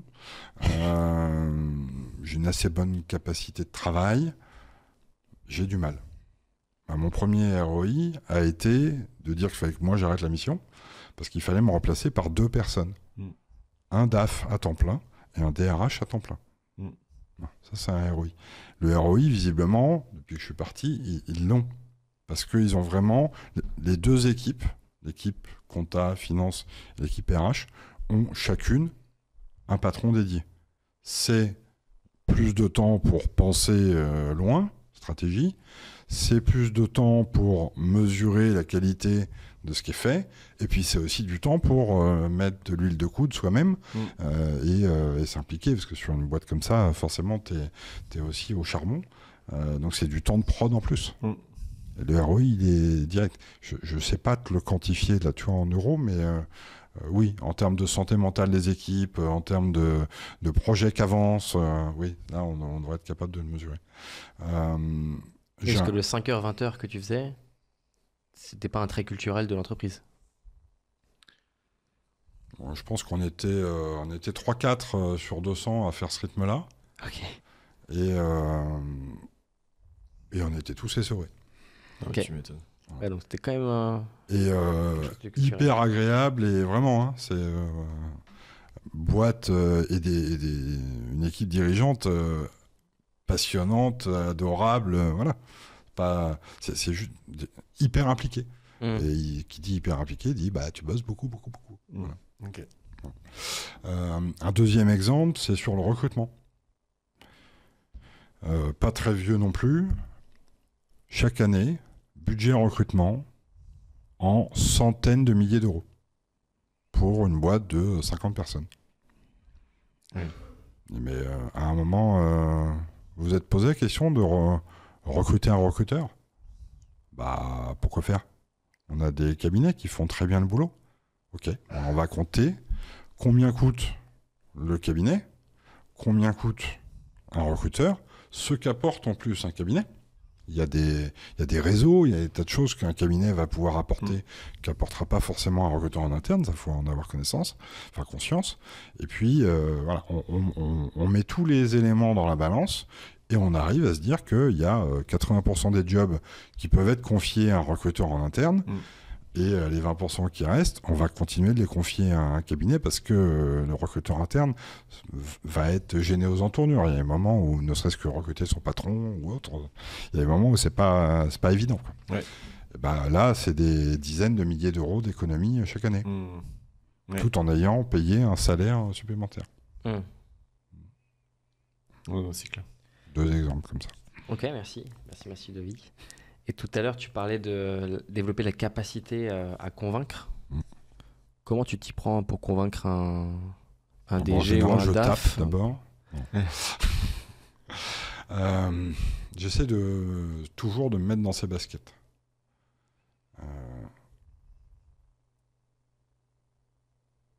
Quel est son prisme? Comment le ou la DG analyse la situation? Alors évidemment, il y a les grands traits d'un DG, c'est qu'est-ce qu'il y a en bas de page. c'est normal. Donc un DG, il va forcément raisonner en financier déjà. Il est même payé pour ça, donc heureusement qu'il le fait. Et puis il va raisonner aussi un peu plus long terme. Il va raisonner le bas de page du projet, bas de page en fin d'année, les bidas. ou même encore plus bas s'il est mandaté pour. C'est pas toujours le cas. Et puis peut-être aussi à 3-5 ans en fonction de la stratégie et où on va. Et mon sujet, alors ce que je dis là est une évidence pour n'importe quel DRH ou DAF dans un grand groupe. Hein. C'est évident. Je le dis plus là peut-être pour des jeunes qui aspirent à avoir ces postes-là. Si tu raisonnes pas comme ton DG, tu vas pas lui amener les arguments qui comptent pour lui. Faut encore une fois écouter son DG, lui demander, ok, toi, comment tu évalues la pertinence de mes arguments? C'est quoi? Qu'est-ce que tu veux entendre? Si tu as peur de lui demander, tu vas demander à d'autres DG, dans d'autres boîtes, dans ton réseau, tu demandes. Tu benchmarks et tu construis ton storytelling autour de ça, toujours. Qu'est-ce que ton DG voudra entendre? Mais il voudra toujours entendre euro. Il faut qu'il y ait des euros à un moment dans la phrase. Et du ROI, et de plus en plus aussi d'autres sujets. Je pense qu'on est de plus en plus sensibilisé à tout ce qui est hors financier, hors monétaire, comme argument, des enjeux d'image, des enjeux d'impact environnemental. Il y a pas mal d'autres arguments qui méritent largement d'être énoncés, d'être inclus dans son argumentaire, tant qu'on n'a pas oublié les euros. Voilà, c'est un bon point ce que tu dis aussi sur le côté et si on a peur d'aller voir le DG, on peut aller voir d'autres DG, mais je me dis est-ce que c'est pas, même avec un DG qui peut être dur et qui peut on peut se dire non mais si je lui pose une question qui va lui paraître évidente, il va me voir un peu de manière particulière. Moi j'aurais envie de dire au leader RH, va lui poser la question, et s'il te dit mais pourquoi vous me posez la question, je lui dis en fait je peux pas avancer tant que je sais pas exactement pourquoi, donc tu retournes un peu la question, et je trouve que ça met sur un pied d'égalité. Et ça peut être aussi intéressant quand on est jeune leader, peut-être souvent on peut se dire il faut que je ponde quelque chose, du coup on pond quelque chose, on tombe à côté, et là on se grille. Et on se grille, ouais. Oui, c'est super pertinent ce que tu dis. Oui, alors dans l'absolu, j'aurais toujours envie de poser la question à la personne concernée, bien sûr. Mais le fait est que souvent, chez pas mal de jeunes leaders, il y aura un petit peu cette envie de briller plus vite, de dépasser le syndrome de l'imposteur, en fait. Donc, si on est dans ce cas-là, alors on peut aller demander à un autre DG. Mais je trouve que c'est d'autant plus une preuve de sa propre maturité que d'accepter sa faiblesse. Et puis surtout qu'on est soi-même drivé par l'envie de réussir. Et si j'ai envie de réussir avec toi, DG, c'est toi qui vas me dire comment tu m'évalues. Donc moi, je vais oser te demander, je vais le partager. Après, j'arrive pas en aveu de faiblesse. Oh, mon grand seigneur. Pardon, je parle tellement près du micro cette fois-ci que je fais des bisous maintenant. Mais voilà, c'est effectivement une discussion entre adultes responsables que de se dire comment évaluons-nous ensemble l'atteinte de mes objectifs. Voilà, je pense que c'est un bon réflexe qu'on peut capter. On peut un peu se faire violence au début quand on est jeune pour dire en fait je commence pas mon mandat tant que j'ai pas compris vraiment les besoins de mon client. De même que nous, quand on fait du conseil aussi, donc tu l'as vu 10 fois, les quelques erreurs qu'on a fait au début, de dire ok, on croit avoir compris vraiment ce qu'attend le client, on lui fait une proposition et qui est là maintenant le challenge en fait. On se dit ok, il faut que ça te convienne. C'est quoi tes problèmes? C'est quoi l'impact des problèmes s'ils sont pas résolus? S'ils sont résolus, ça va être quoi l'impact positif? Qu'est-ce que tu as envie vraiment? Parce que sinon en fait c'est un peu une erreur de débutant et qui est intéressante à capter en tant que RH. J'ai le sentiment avec ton expérience dans le commercial et dans le conseil que ça t'a en fait beaucoup aidé pour devenir un bon RH, DRH, etc. Tout ce que tu as dit, c'est vraiment très tu vas vendre ton projet, tu vas comprendre ton client, et ça c'est des skills qui sont durs à avoir Et c'est pas des skills qu'on apprend au Master RH, typiquement. Ah non, du tout. Du tout. T'as raison, oui. Et je me nourris consciemment de mes expériences passées. Alors, peut-être un peu moins conscient, parce que maintenant, c'est un peu plus rentré dans mes habitudes. Ouais. Mais non, on m'a encore demandé hier, j'ai fait un call avec une copine d'école qui réfléchit à basculer dans les RH, elle qui a été commerciale et en direction de centre de profit. Et on a abordé exactement ce point-là. C'est pioche dans ton expérience ce qui va t'aider à asseoir ta légitimité dans ton nouveau rôle de RH. Et justement, quand tu as été commercial, consultant, patron de BU, en fait, tu as déjà énormément de ces skills qui vont te permettre de faire moins d'erreurs de débutant, de passer outre ta non-compétence technique ou tes quelques lacunes techniques que tu peux avoir. Les hard skills, c'est quand même le truc le plus facile à apprendre. Alors que les soft skills, c'est un peu plus compliqué, quoi. C'est plus long. Et puis en plus, ça touche un peu plus à qui on est. Donc on doit se challenger davantage. À faire progresser, ouais. Ça c'est sûr. Okay. Et si on est hyper concret, ça serait quoi les 3... Allez, pareil, comme tout à l'heure, 3 à 5. C'est monsieur hyper concret, Nico. Ouais, toujours. toujours. Moi, j'ai besoin de toucher le produit. T'as raison. Mais s'il y a 3 à 5 indicateurs clés que systématiquement tu te retrouves à ressortir dans 80% de tes interventions, pour le pilotage, pour le suivi, pour la valorisation, qu'est-ce que c'est Qu'est-ce qui ressort à chaque fois? Toi, les premiers réflexes que tu as? En termes d'indicateurs de mon activité, le premier, ça va être mon budget. Ok. C'est évident. Ça veut pas dire que je veux toujours qu'il soit plus gros, mais je veux être sûr qu'il soit à la hauteur de mes enjeux et que j'arrive à l'optimiser. Le deuxième, ça va être tout ce qui a trait au talent acquisition au sens large. Comment, toujours évidemment le budget, mais je ne vais pas revenir dessus, réduire le délai de recrutement, améliorer la qualité des recrutements aussi, dans la mesure du possible. Parfois, ce n'est pas le sujet. Je parle de façon générale. Le développement des compétences, s'assurer d'abord qu'on a une vraie matrice des compétences dans l'organisation. Je parlais de skill-based organization tout à l'heure. C'est un véritable enjeu.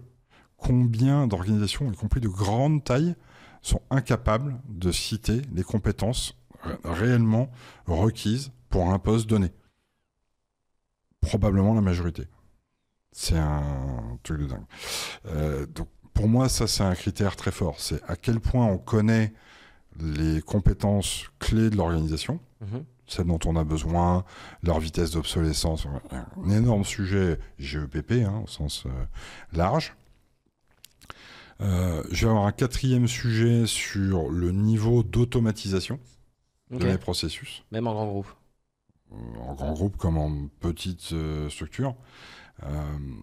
Aujourd'hui, un grand groupe, il a peut-être encore plus de facilité à intégrer l'IA dans des processus parce qu'il est peut-être déjà un ou deux crans plus loin que la PME d'à côté, qui elle a peut-être juste besoin d'avoir enfin son SIRH dont elle rêve depuis longtemps, ou de connecter son SIRH avec sa paye par exemple. Un grand groupe encore plus, il a besoin d'aller encore un peu plus loin. Et il ne faut pas croire que tous les grands groupes sont les rois du monde en matière d'automatisation, avec des enjeux où on va dépasser la notion de pure informatique et d'automatisation, mais de notion de data. Raisonner sur de la data, où ma data va être exploitée, dans quelle mesure je mets en place un data lake ou un data hub, peu importe comment on veut l'appeler, pour être certain que ma data arrive au même endroit et que je puisse l'attaquer de différents angles. Si j'ai besoin de réviser mes frais de personnel, par exemple, à un moment, il faut que je sois capable de prendre la GTA, la paye, la compta, réconcilier tout ça, parce que j'ai quand même 3 services différents, chacun est sûr de son bon droit, parce qu'il fait exactement ce qu'on lui a demandé de faire. Putain, à la fin, les mecs, désolé, mais ça marche pas. Donc on va vous mettre autour de la table et on va mettre vos datas ensemble.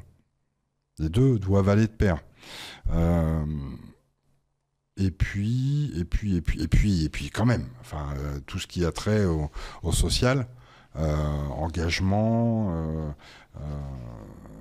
climat social, voilà, comment je le mesure. Donc, à minima, un INPS ou équivalent, mais comment je mesure le niveau de satisfaction et d'engagement des collaborateurs.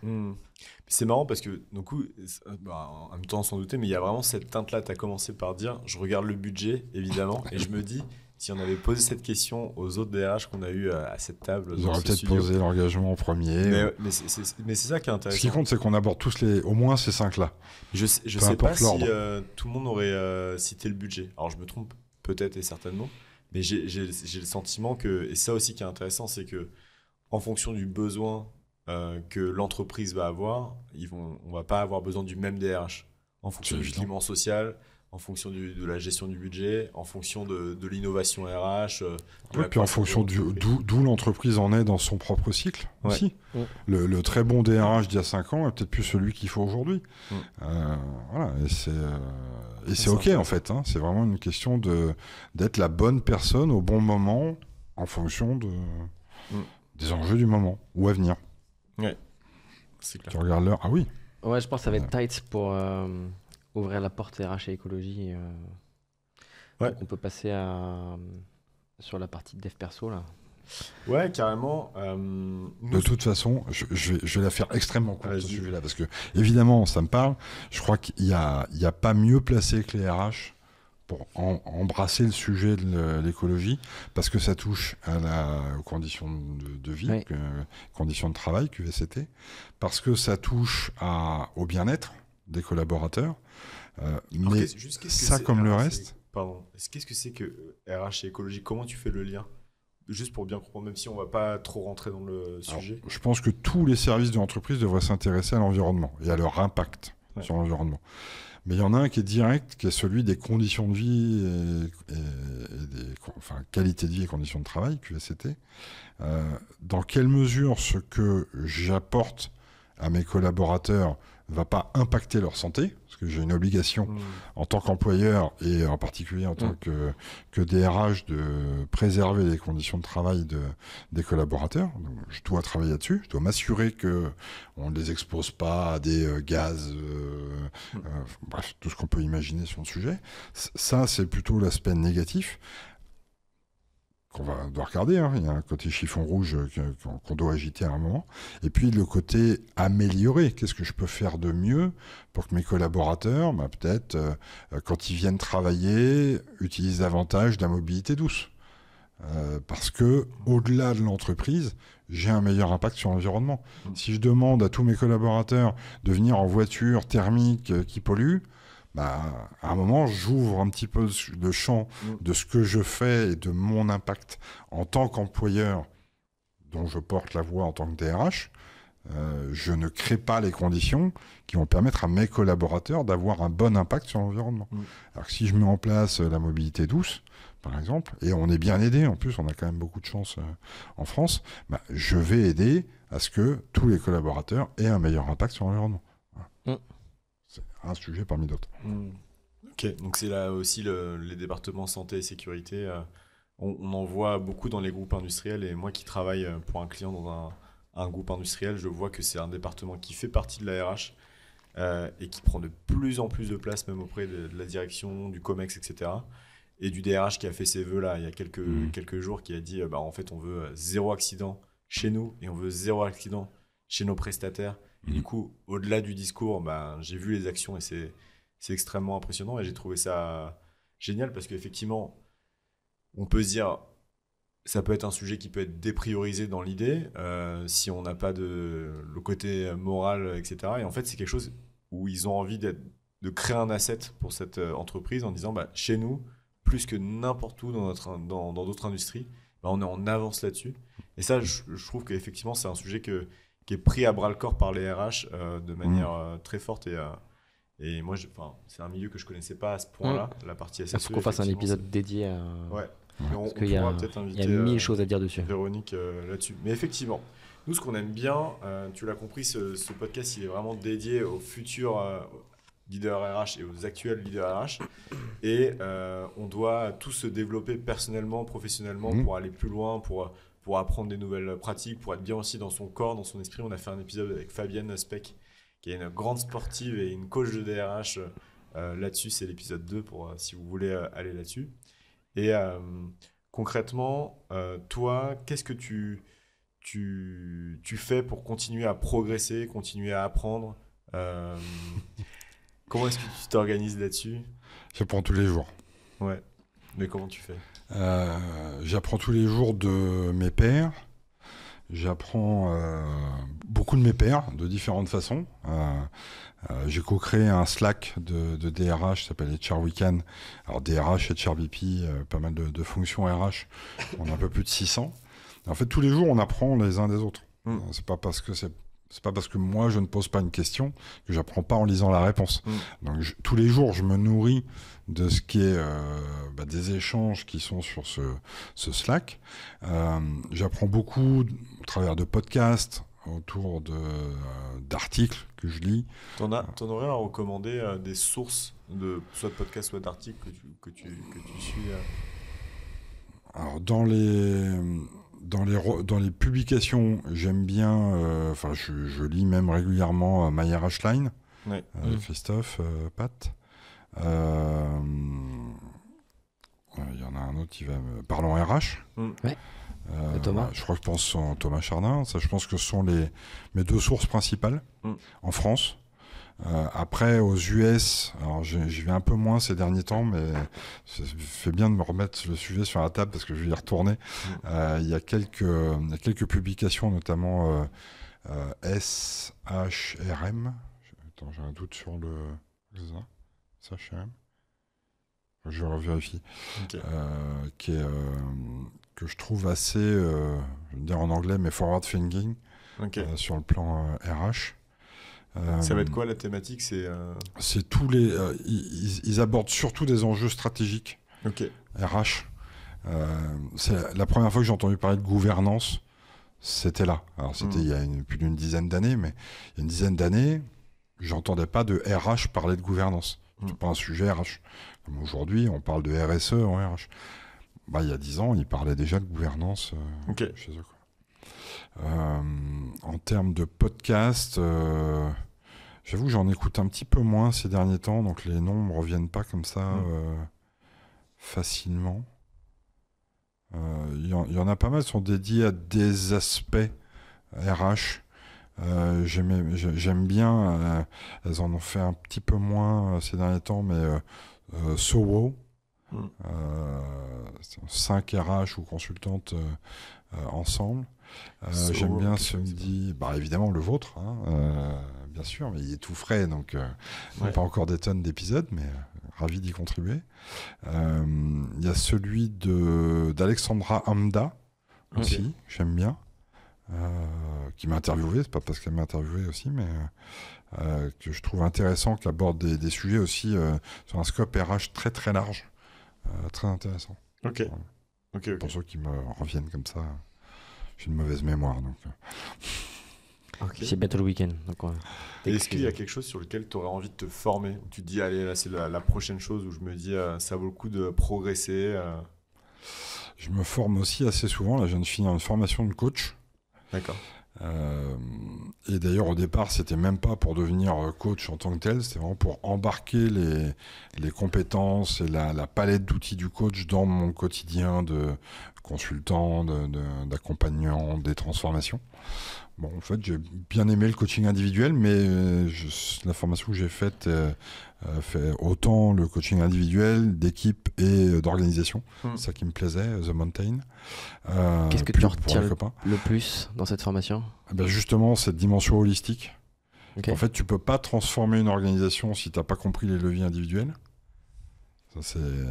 Ça paraît être une évidence, mais il y a effectivement des patterns que tu peux dupliquer au niveau collectif si tu sais bien les appliquer au niveau individuel.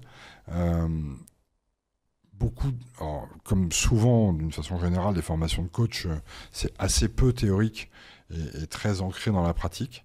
Je trouvais qu'il y avait un bon équilibre entre les deux. J'ai redécouvert la théorie U, par exemple, à travers ça.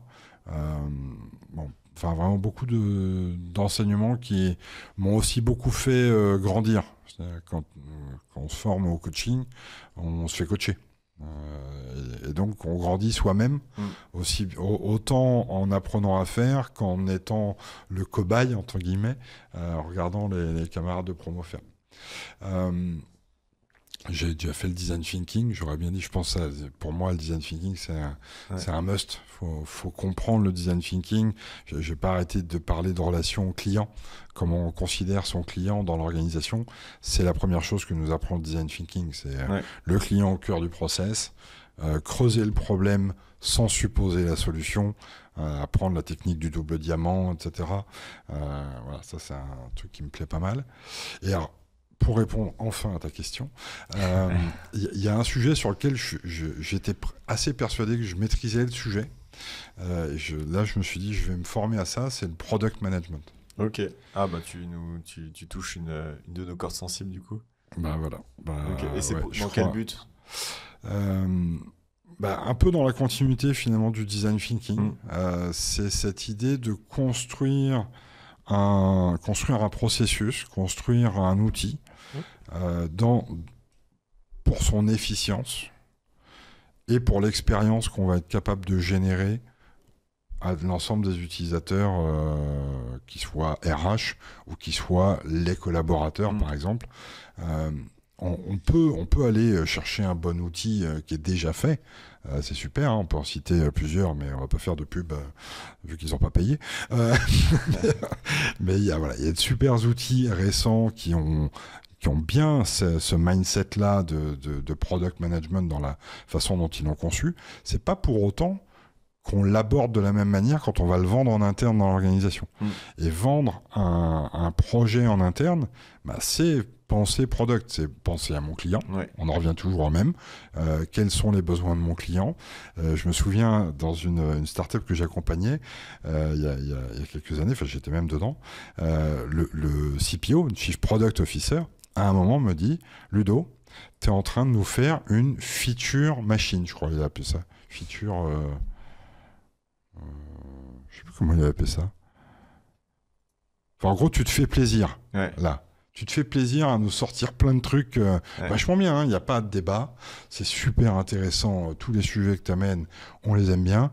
En fait, oublie pas qu'on a juste un boulot à faire d'abord et qu'on n'est pas là pour servir de terrain d'expérimentation à toutes les innovations que tu veux apporter. Et jamais on m'avait challengé de façon aussi pertinente. Et là, ok, tu as complètement raison. Je vais revenir à ce que ensemble on est capable de faire et quelles sont les features, donc les produits, les fonctionnalités qui font vraiment du sens. Je suis revenu à la base qui était celle dont je parlais tout à l'heure, de l'efficience avant de me faire plaisir. Ouais, c'est clair, mais nous on le voit clairement dans les projets RH et notamment j'allais dire projets SIRH, mais pas que dans les projets RH de manière générale. Le product management qui nous apprend à avoir une vision produit du coup, mais une vision claire de quelles vont être les features pour les collaborateurs, pour nos clients, pour nos utilisateurs internes. Comment est-ce qu'on va travailler en cycle court? Comment est-ce qu'on va prioriser? Comment est-ce qu'on va pas s'enfermer dans une roadmap à 50 ans, j'exagère, même 3 ans? Parce qu'en fait, on sait qu'on va pas la tenir parce qu'on va apprendre plein de choses sur le chemin. C'est un changement culturel qui est hyper important et honnêtement, c'était le premier réflexe que nous, quand on a monté Syncaigo, c'était de se dire, ok, comment est-ce qu'on peut appliquer le product management au RH? Alors on ne tourne pas comme ça maintenant, on t'en a parlé, parce que c'est un peu trop technique, mais c'est vraiment comment est-ce qu'on est centré utilisateur, cycle court, vision produit, et on arrive à itérer rapidement. Et ça a un impact énorme, parce qu'en fait, entre expérience client et expérience collaborateur, c'est exactement la même chose. On peut utiliser la même approche. Donc, ok, hyper intéressant. En fait, j'utilisais déjà une partie du framework agile. Par exemple, justement, l'organisation en sprint, donc cycle court, de gérer des initiatives, des épiques, la façon de gérer mes projets. Je crois que je dois avoir je disais que j'étais schizophrène entre les RH et la finance. Je dois avoir une troisième schizophrénie sur la gestion de projet. Enfin, j'adore ça. Et justement, pour bien gérer ces projets-là, j'avais bien intégré cette dimension agile. Je trouve que le product management, ça va encore un cran plus loin. Encore un cran plus loin, complètement. Super. Je rends hommage à ma femme, comme ça, au passage, qui est product manager. Ah, du coup, De toute façon, depuis 3 ans, tout le monde est product manager. C'est la tendance. Trop bien. Pour terminer et prendre un petit peu de hauteur, Ludovic, tu as déjà fait un crash test avec l'exercice la première fois, mais je vais te commencer tes phrases, que je vais te laisser terminer. Ah oui. C'est intéressant. En plus, comme nous, on a le rush, on va pouvoir voir à quel point tu as Si évolué j'ai dit la même en quelques chose. mois. Mais donc, j'attends de ta part une réponse du tac au tac. Aujourd'hui, les équipes RH ont l'opportunité d'avoir plus d'impact. Ça fait pleinement écho que le product management. Parfait. Demain, les DRH seront Reconnus. Ok. Le sujet chaud du moment, c'est Les entretiens annuels. Ouais. Là, pour le coup, désolé, je fais une parenthèse, mais c'est vraiment le pur sujet d'actualité. Mais parce qu'on est en début d'année, et je crois que c'est un peu le cas dans toutes les boîtes, mais le vrai sujet un peu plus chaud, un peu plus long terme, c'est quand même d'intégrer l'IA dans les RH, je trouve. Ok. Oui, j'ai vu que tu as récemment suivi le MOOC. Le MOOC, ouais, de Pierre. De Pierre. Ouais. Mon opinion. Merci, Pierre. Pardon ? Merci Pierre. Ouais. Merci Pierre. Mon opinion à contre-courant des autres, c'est que Les finances et les RH devraient être les meilleurs amis du monde. Joli. Ça récapitule bien tout ce qu'on s'est dit. Et ma plus grande leçon dans le monde professionnel, c'est Je ne sais pas. Je ne sais pas tant que je n'ai pas expérimenté, tant que je n'ai pas creusé, accepter que je ne sais pas. Et partir du principe que je ne sais pas. une posture avec beaucoup d'humilité. Ouais, tant qu'à faire, ouais. Ok. Quel est le livre que tu recommandes ou que tu offres le plus dernièrement ? Je sais pas, je n'ai pas offert des tonnes de livres, mais j'aime beaucoup le bouquin de Xavier Brissard, un copain, sur le rugby, et en quoi le rugby est une vraie école de la vie. En plus, il l'a écrit avec un ton ultra décalé, donc c'est super. Comment est-ce qu'il s'appelle ce livre ? L'art de la guerre au rugby. Ok. Tu as bien fait de me poser la question, j'avais oublié de donner le titre. Sinon, j'ai trouvé le bouquin sur toujours le même Pierre et Michel Barabel sur les startups. Quand les startups et licornes réinventent le monde RH. Il connaît tout par cœur. Il est extraordinaire, ce garçon. T'as bien fait de t'associer avec. Moi, j'ai la base de données derrière. Franchement, il donne beaucoup de perspectives sur ce qu'on peut faire, comment on l'aborde. Voilà, c'est pas parce que j'ai une page dedans, je crois. Franchement, j'ai beaucoup plus appris de toutes les autres. Et donc, pour l'histoire, on parle de Pierre Monclos. Hein, Pierre Monclos, ouais. Et Michel Barabel. Et Michel Barabel, donc c'était l'épisode 3. 3 qu'on a eu ici à notre micro. Ouais. Tout à fait. Et du coup, pour prendre encore plus de hauteur, si tu pouvais glisser un conseil à Ludovic, qui est webmaster en 99 avant l'explosion de la bulle Internet, qu'est-ce que tu te donnerais comme conseil ? Continue de surtout ne pas tracer une voie. Laisse-toi surprendre. Ok. Comment est-ce qu'on peut te contacter, Ludovic, pour terminer ? LinkedIn, le plus simple. Ludovic Milécan. Ou par mail, lm@ibos.fr. YBOS. Mais LinkedIn, c'est le mieux. Ok, cool. Ouais, LinkedIn, c'est plus vivant. Ouais, fantastique. Merci pour cette deuxième session qui sera réellement publiée cette fois, Ludovic. J'ai bien parlé dans le micro. A priori, c'est bon sur ce coup-là. J'ai checké tout du long. Tac. Bien en face. Un grand merci à vous deux. Ouais, c'était un plaisir. Et j'ai adoré le passage sur Google où moi j'étais dans le train avec toi. Ça bougeait. On voyait le lac à gauche, la montagne. Enfin, je vivais l'histoire et bien sûr la partie finance qui me touche personnellement.